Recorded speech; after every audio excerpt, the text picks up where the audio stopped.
Assalamualaikum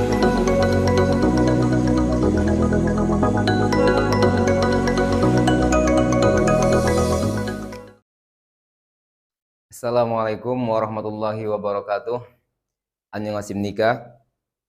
Perkenalkan, nama saya Pak Syahuddin. Kebetulan di sekolah ini saya memegang atau dipercaya untuk memegang pelajaran bahasa Korea dasar. Tapi sebelum kita mempelajari bahasa Korea di sini, pertama saya sarankan kepada saudara semua bahwa yang namanya bahasa itu adalah bukan ilmu tapi kebiasaan. Jadi siapapun yang orangnya yang membiasakan diri dengan menggunakan bahasa asing, maka orang itu akan cepat bisa untuk mempraktekannya. Namun sebelum kita membahas tentang bahasa Korea itu, sudah pasti dalam mempelajari bahasa asing, kalau kita ingin bisa membaca dan menulis bukan cuma sekedar untuk berbicara saja, maka kita harus mengenal yang namanya huruf-hurufnya atau dasar-dasar hurufnya. Kebetulan dalam bahasa Korea di sini ada yang namanya huruf Hangul itu sendiri ada dua perbedaan. Yang pertama adalah huruf konsonan dan huruf vokal. Sementara konsonan sendiri ada dua. Yang pertama adalah single konsonan, yang kedua adalah konsonan rangkap. Begitu juga dengan vokalnya. Vokalnya itu adalah vokal dan keduanya adalah vokal rangkap. Untuk huruf konsonan sendiri berjumlahkan dengan 14 huruf. Yang pertama adalah huruf kiok, diget, miem, nien, riel, diep, siot, jiet, ciet, kiet, tiet, piep, hiet, dan iyeng. Itu adalah huruf konsonan dalam huruf Hangul.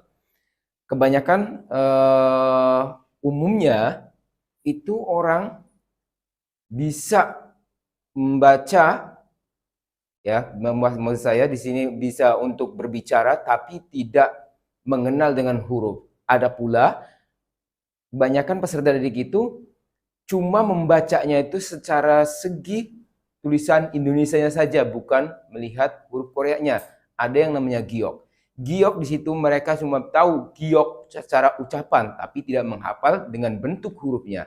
Maka disarankan di sini agar cepat untuk bisa mengingat dan membaca. Jadi kita tidak hanya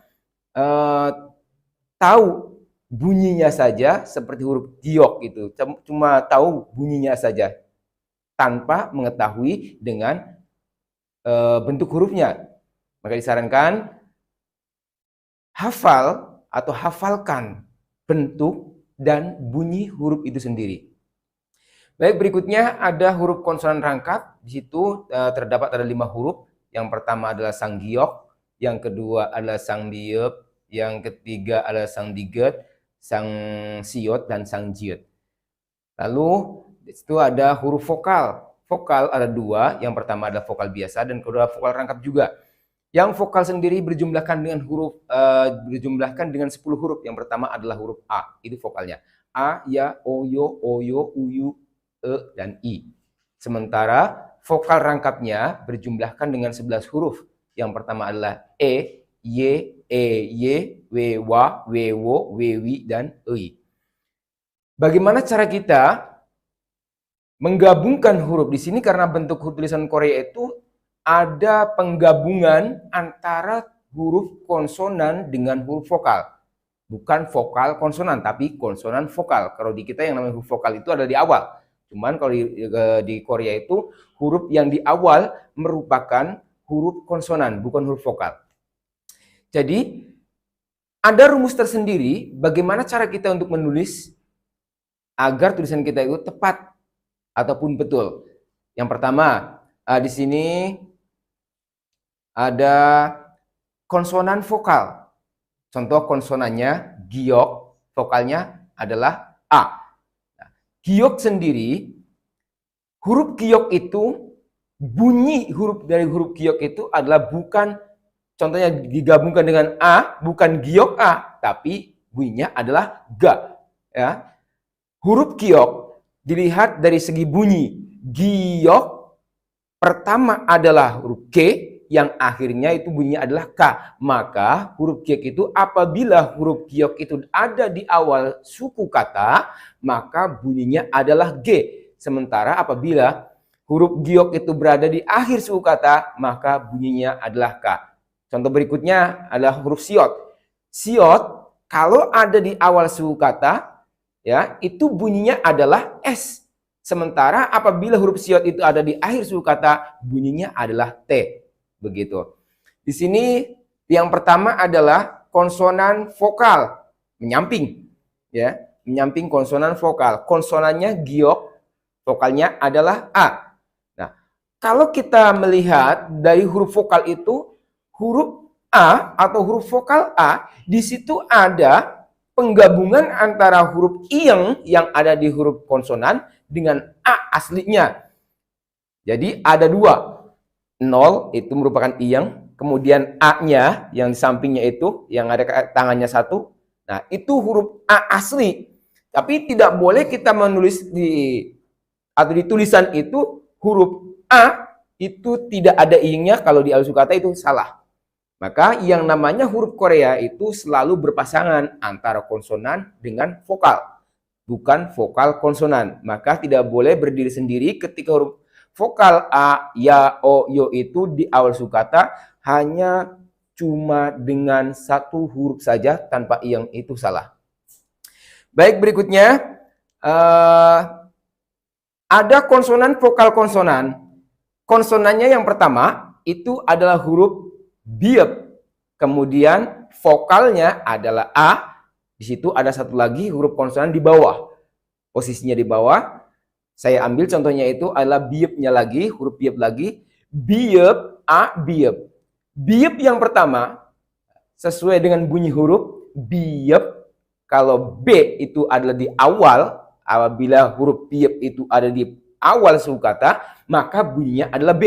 Sementara apabila ada di akhir suku kata, maka bunyinya adalah P. Maka bisa dibaca biep, A, biep, bukan bab, tapi B, A, P. Kemudian rumus yang ketiga, ada konsonan vokal ke bawah. Kalau yang pertama konsonan vokal menyamping, sekarang konsonan vokal ke bawah.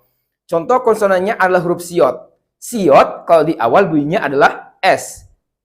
Kalau di akhir bunyinya adalah T. Pertama, konsonannya adalah siot, vokalnya yang ada di bawah adalah huruf O. Siot dengan O bunyinya adalah so. Nah, so di sini sudah mengandung arti yaitu sapi. Kalau bab tadi yang rumusnya konsonan vokal konsonan, contohnya bab itu artinya adalah nasi. Berikutnya ada rumus yang keempat, konsonan vokal konsonan ke bawah. Saya ambil contoh. Huruf konsonannya yang di awal sukata adalah huruf nien. Sudah jelas kalau huruf nien itu secara bunyi saja sudah ketahuan N. Di awal bunyinya N, di akhir juga bunyinya N. Jadi yang pertama nien itu bunyinya adalah N. Kemudian vokalnya yang ada di tengah, itu saya ambil contoh adalah vokal U.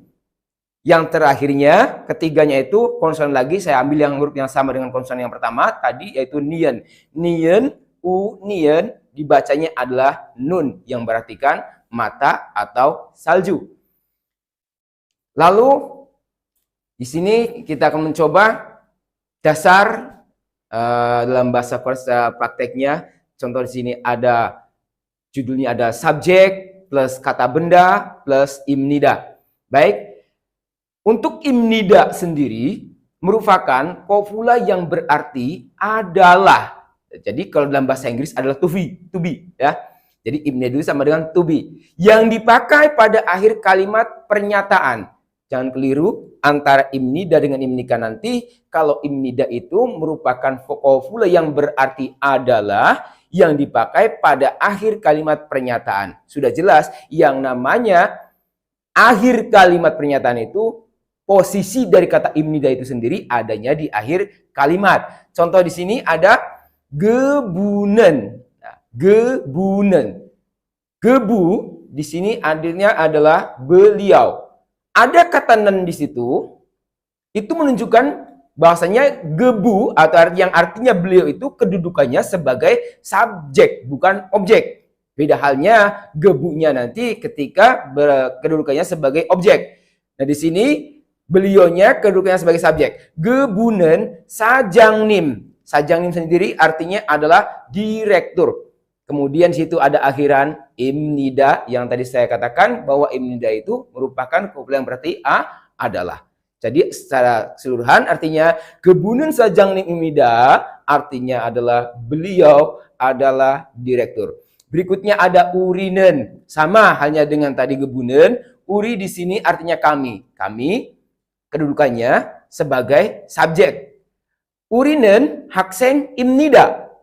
Masih dilihat di situ, masih diperhatikan bahwa imnidanya ada di akhir kalimat. Urinen hakseng imnida.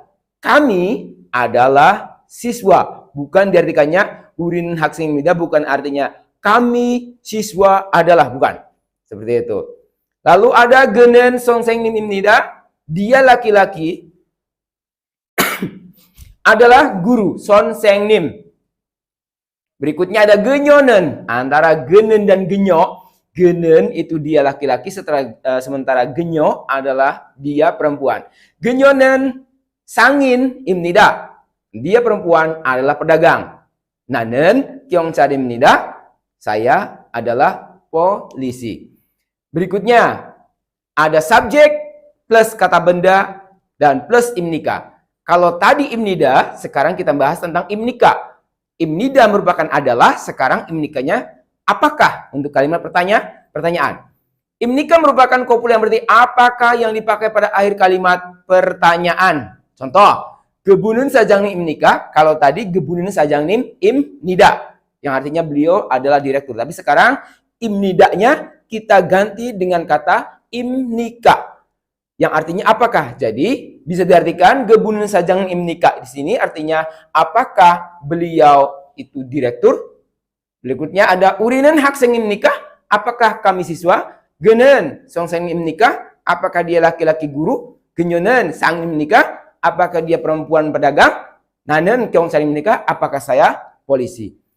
Yang terakhir di sini ada subjek kata benda, ada pilihan i, ga, dan animnida. Beda halnya dengan yang pertama. Kalau yang pertama adalah imnida. Tapi yang sekarang ketiga ini adalah animnida. Animnida merupakan kopula yang berarti adalah bukan. Kalau imnida artinya adalah, sekarang animnida artinya adalah bukan. Yang dipakai pada akhir kalimat negatif. Ada pilihan antara i dengan ga. Kapan kita menggunakan pilihan i dan kapan kita menggunakan pilihan ga? I digunakan pada kata benda yang bersuku kata akhir konsonan, sementara ga digunakan pada kata benda yang bersuku kata akhir vokal. Seperti itu untuk contohnya Gebunun Sajang Nim. Nah, berhubung Sajang Nim di sini berakhiran dengan huruf konsonan di akhir suku katanya, maka pilihannya adalah i. Gebunun Sajang Nimi.